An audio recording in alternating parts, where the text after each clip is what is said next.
भाई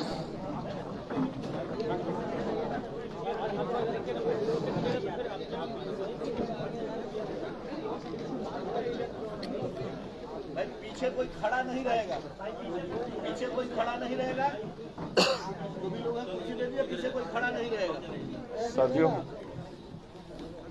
और बैक जाइए सबसे पहले और बैक जाइए। आप सबका इस प्रेस वार्ता में स्वागत है। आज की प्रेस वार्ता कल जब इसकी सूचना आप सबके साथ साझा की गई थी तो यकीनन इस प्रेस वार्ता का उद्देश्य आर्थिक सर्वेक्षण जो बिहार सरकार के द्वारा जारी किया गया उसके ऊपर चर्चा करना, उस पर पार्टी की तरफ से अपनी बातों को रखना जो यकीनन आपके समक्ष अभी भी हमारे द्वारा रखा जाएगा। पर कल से लेकर आज तक जिस तरीके से मुख्यमंत्री नीतीश कुमार जी के बयान से पूरा प्रदेश शर्मसार हुआ है और राष्ट्रीय ही नहीं अंतर्राष्ट्रीय स्तर पर जिस तरीके से बिहार और बिहारियों को अपमानित होना पड़ा। हम सब बिहारी हैं और हम सब के परिचित कहीं ना कहीं दूसरे राज्यों में, दूसरे देशों में रहते होंगे।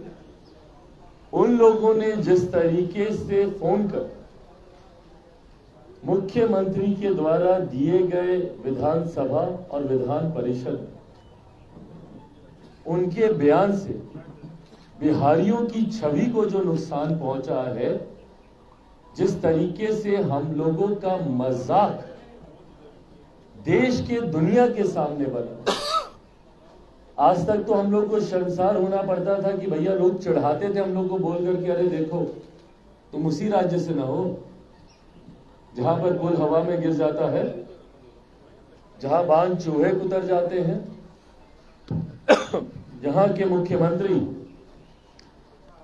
लैंडलॉक राज्य होने की वजह से बिहार में उद्योग लगाने से मना कर देते हैं और देश भर में बिहारियों को मजदूर बनाकर लेबर प्रोड्यूसिंग स्टेट के तौर पर बिहार का नाम कर दिया गया है। इन तमाम बातों को लेकर हम लोग शर्मसार होते हैं, मामलों का मजाक उड़ाया जाता है। मेरे खुद के कई परिचित न्यूज चैनल पे जो मुख्यमंत्री अपनी ऐड देते हैं नली गली बनाने की, उसको लेकर मेरे खुद के कई परिचित आकर हम लोग का मजाक उड़ाते हैं।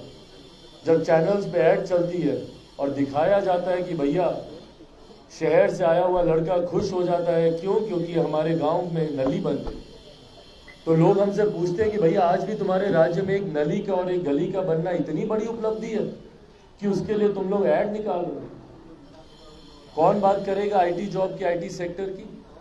कौन बात करेगा हायर एजुकेशन की, एजुकेशनल इंफ्रास्ट्रक्चर की, या बेसिक इंफ्रास्ट्रक्चर डेवलपमेंट की?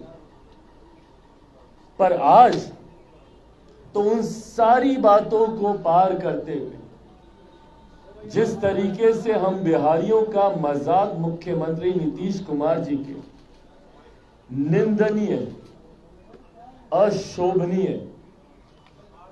अश्लील बयान की वजह से जिस तरीके से आज हम लोग का मजाक उड़ाया जा रहा है, इसकी कल्पना कम से कम किसी बिहारी ने नहीं की।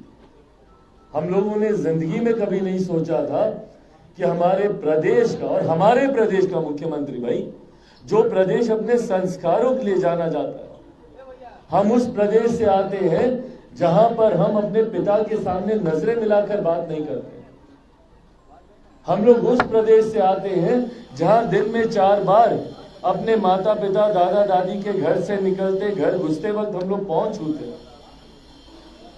हम लोग उस प्रदेश से आते हैं जहां घर के बड़े जब तक खाते नहीं हम लोग बैठते नहीं हैं। हम उस प्रदेश से आते हैं जहां छोटे बच्चों तक को आप करके हम लोग बात करते हैं, बेटा आप खाइएगा, आप खा लिए। उस राज्य का मुख्यमंत्री इतनी अश्लील भाषा का इस्तेमाल बिहार की विधानसभा में करते हैं। और एक बार के लिए भैया हम मान लेते हैं, क्योंकि आज मुख्यमंत्री अपनी ही निंदा कर रहे हैं अपने बयान को लेकर, खुद बोल रहे हैं कि हमको शर्म आ रही है, माफी मांग रहे हैं, पर नहीं, ये कोई हल्के में दिया गया या जुबान फिसलने वाला ये बयान नहीं। अगर ये बयान होता तो पुनः इसको विधान परिषद में दोहराया नहीं जाता। ये सोचा समझा बयान, और वो इस बयान को मानते थे कि वो सही बोल रहे हैं। भाई वो समय था ना उनके पास अपनी गलती को समझने का, विधानसभा से विधान परिषद में जाते वक्त। और विधान परिषद में तो और बुरे तरीके से बोला गया ये बयान है। विधानसभा में तो फिर भी उन्होंने कुछ कवर अप करके अपने बयान को कहा। विधान परिषद में तो जिस एक्सप्लिसिट वे में उन्होंने इस बयान को दिया है, आप सुन नहीं सकते ये बयान।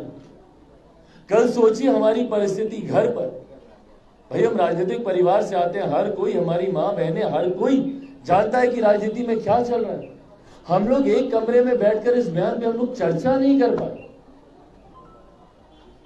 हम लोग बोल नहीं पाए एक दूसरे को कि भाई ये क्या बयान दिए हैं। एक प्रदेश का मुख्यमंत्री ऐसी भाषा का इस्तेमाल करता है कि आप घर परिवार के लोगों के साथ आप उसको बोल नहीं पाए। आज हम इतने असहज हैं, हमारे आसपास महिलाएं मौजूद हैं, और हम एक कैसे बयान पर हम लोग चर्चा कर रहे हैं। इतने न्यूनतम स्तर पर बिहार की राजनीति को मुख्यमंत्री नीतीश कुमार जी ने लाकर खड़ा कर दिया, और इससे बहुत बड़ी चिंता खड़ी होती है। देखिए, आज तक मैंने मेरे मुख्यमंत्री नीतीश कुमार जी के बारे में कभी कोई व्यक्तिगत टिप्पणी नहीं किया, पर आज एक बिहारी होने के नाते और एक ऐसा व्यक्ति होने के नाते जो संभवतः मेरे पिता की उम्र के हैं, बुजुर्ग हैं, उनको लेकर मेरी चिंताएं हैं।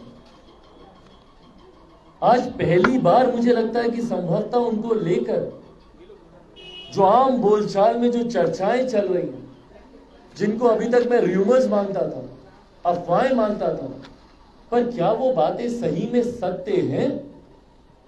क्या सही में उनकी स्वास्थ्य को लेकर, मानसिक शारीरिक मुझे नहीं पता, पर क्या चिंता होनी चाहिए? होनी चाहिए। इनके इस बयान से साफ जाहिर है कि संभवतः वो किसी एक ऐसी बीमारी से ग्रस्त हैं जिसका इलाज उनको कराना चाहिए।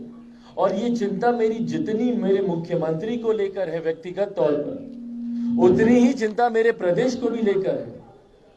भाई हम अपने प्रदेश को एक ऐसे व्यक्ति के हाथ में नहीं छोड़ सकते हैं जिनका मानसिक स्वास्थ्य ठीक नहीं है।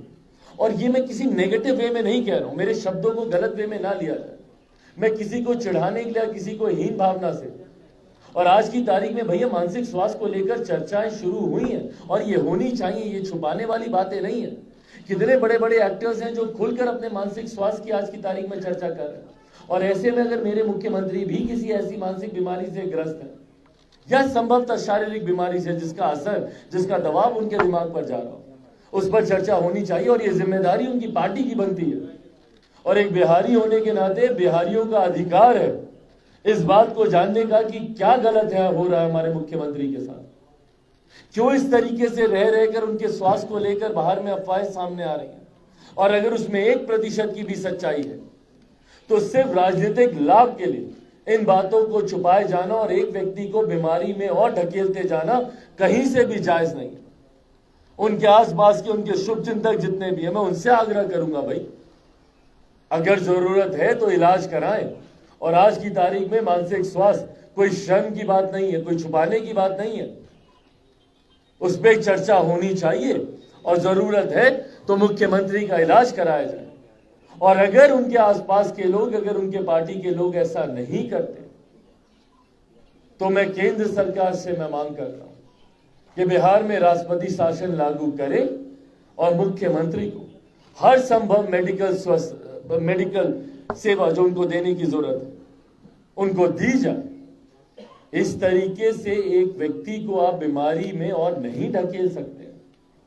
संभवतः उनके आसपास के लोग ये नहीं समझ पा रहे होंगे, और जो व्यक्ति खुद ऐसी बीमारी से ग्रस्त है वो भी नहीं समझ पाता इस बात को। ऐसे में वो इलाज कराएं, पर उनके इस बीमारी का नुकसान पूरे प्रदेश को हो, ये भी उचित नहीं है। आज की तारीख में जब चर्चा हम लोगों को आर्थिक सर्वेक्षण पे करनी चाहिए, जब देश को इस बात की, हमारे प्रदेश को इस बात की चिंता करनी चाहिए कि मात्र 7% लोगों पर इस सर्वेक्षण के आधार पर बोझ है पूरे बिहार को चलाने का, शिक्षा को लेकर जो